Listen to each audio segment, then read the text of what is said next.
We're witnessing a changing political, social, economic climate on this island.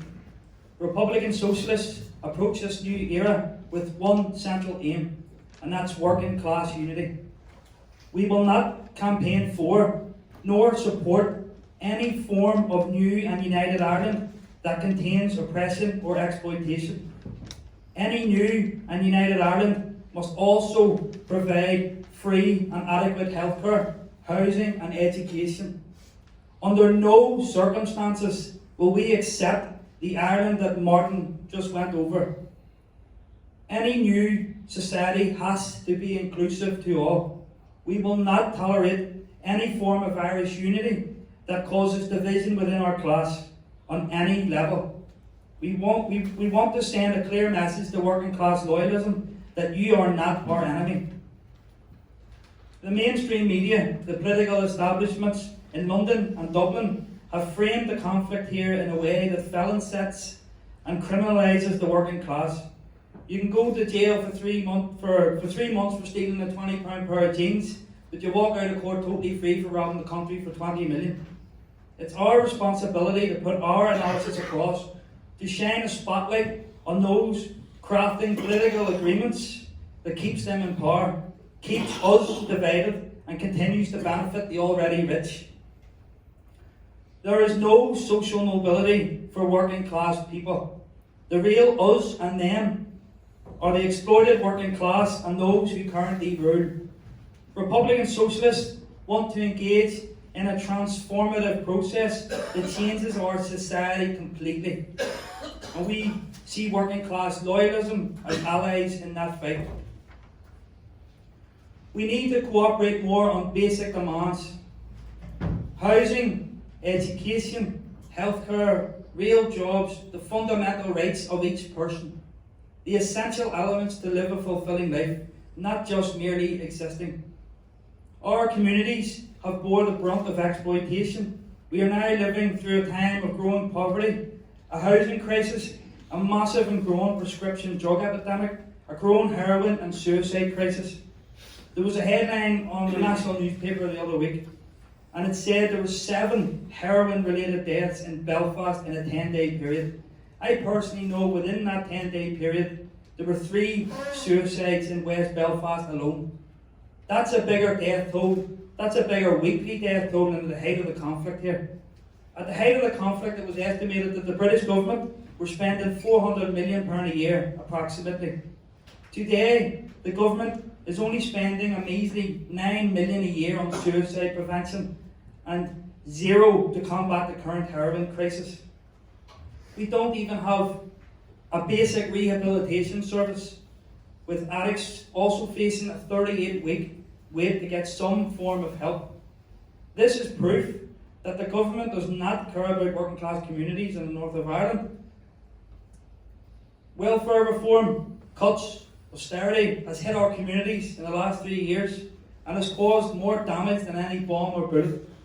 And it's due to get worse in March when the mitigation package ends and we get the full implementation of the bedroom tax. The use of food banks and homelessness are on the rise, with tens of thousands of working class families on both sides of the community now living on the breadline.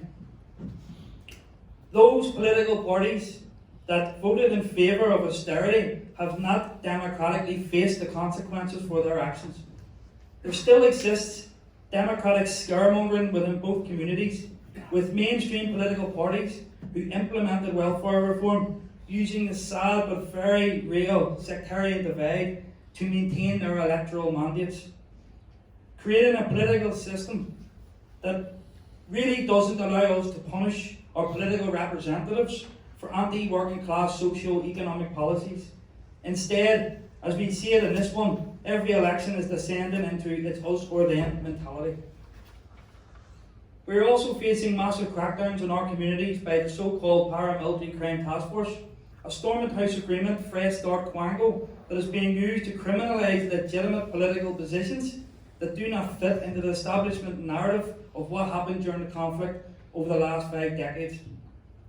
The PSNI, who continue to be exposed as untrustworthy in every respect, and who after nearly 18 years have generally failed to be accepted en masse by either community. I think it's also important at this event to point out the ongoing concern regarding the ageing ex-prisoner population. The ex-prisoner community, who face their own internal massive issues with regards to things like mental health and jobs, are now growing older, and with it their ability and their energy to continue as the community leaders that they are. The ex-prisoner community made the sacrifices through their influence, and they managed to bring our communities into an era of relative peace. A vital role that is largely forgotten by the general public, which is not helped by an anti-prisoner media.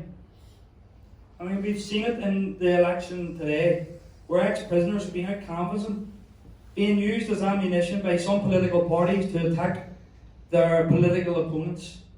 Ex-prisoners, like anyone, have a right to fully engage and be active within our communities and be directly involved in politics, whether that's standing in election directly as political activists, regardless of what party or for what political ideology. They also deserve protection from a profit-driven media and gutter press, who through current laws are able to print lies and slander against former prisoners that can legally go unopposed. There has been no fresh start for the ex-prisoner community. There is also a fear that there are not enough young, potential positive leaders coming up and taking them roles within our communities that the ex-prisoner community is leaving behind. I know that the Open Doors programme through ex-prisoner community have realised this concern and have took steps via the Sustainable Leadership Programme, but our communities need more. As Republican Socialists, we can only see things getting better by taking control of society ourselves, taking power away from London, Brussels and the super rich from the leafy Dublin suburbs. They will continue to exploit us all if we let them. I have more in common with someone from the Shankill than I do with them sort of people. We see our future in a new United Ireland, where all the power is in the hands of us, the working class, the ordinary people. We do not look to be led. We see ourselves as a leader. We see ourselves as the masters of our own future. Understandably, there are large sections, such as the Protestant Unionist Loyalist community, that fear a united Ireland.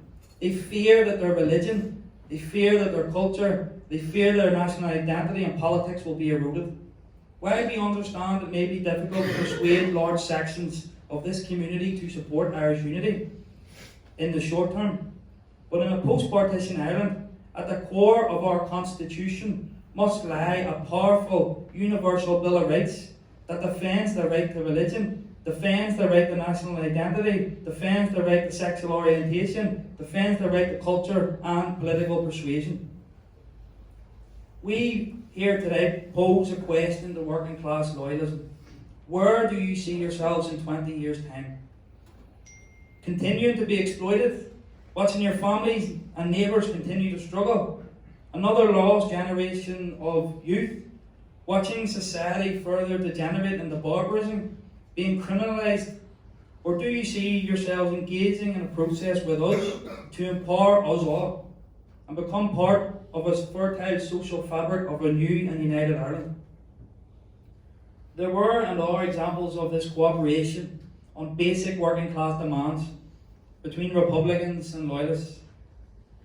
Active Republican Socialists being taken onto the Shankill by Loyalists to help with welfare rights advice. Working class Protestants using Chacnafalcha offices in Strabane, Derry, Ballaghy, Belfast for help with DLA, ESA and PIP. Going out onto the streets together in opposition to the Stormont House Agreement. Protesting outside Sinn Féin offices on the Falls and DUP offices on the Shankill at the same time through the trade union movement and in their campaign against the plans for Stormont to introduce welfare reform. Brexit is not solely responsible for the surge in support for Irish unity. We have always been here. The creeping change of demographics, the inevitable potential of Scottish independence, the clear contempt of the people in the north are held by those in London, and we've all seen it with regards to the Brexit negotiations. They'll just throw the people in the north under a bus to suit their own selfish needs. and the failure of unionism after we're approaching 100 years here to convince the vast majority of people in the North that their interests are better served remaining in the United Kingdom. It all has led to the current situation we are in. There is a confidence building within the Irish Unity community that will only grow as the campaign for the Irish Unity referendum continues. So, to conclude, there are many current fears and problems facing our communities today. Issues that won't disappear overnight, and certainly won't disappear if we envisage a new United Ireland that is merely a flag-changing ceremony. It is our fundamental belief that all our issues can be addressed and solved within Irish Unity and the campaign leading the Irish Unity, but only a United Ireland that places the socio-economic interests and the needs of the working class, regardless of creed or race, at its centre. We won't accept a 32-county Free State. We invite Loyalists to begin honestly engaging in a period of trying to see our vision. A vision that protects the socio-economic and environmental futures of this generation and generations to come. We ask them to think outside the sectarian confines of the current political setup. And likewise, we as Republican Socialists need to ensure we ask our own communities the same exact questions. Thank you.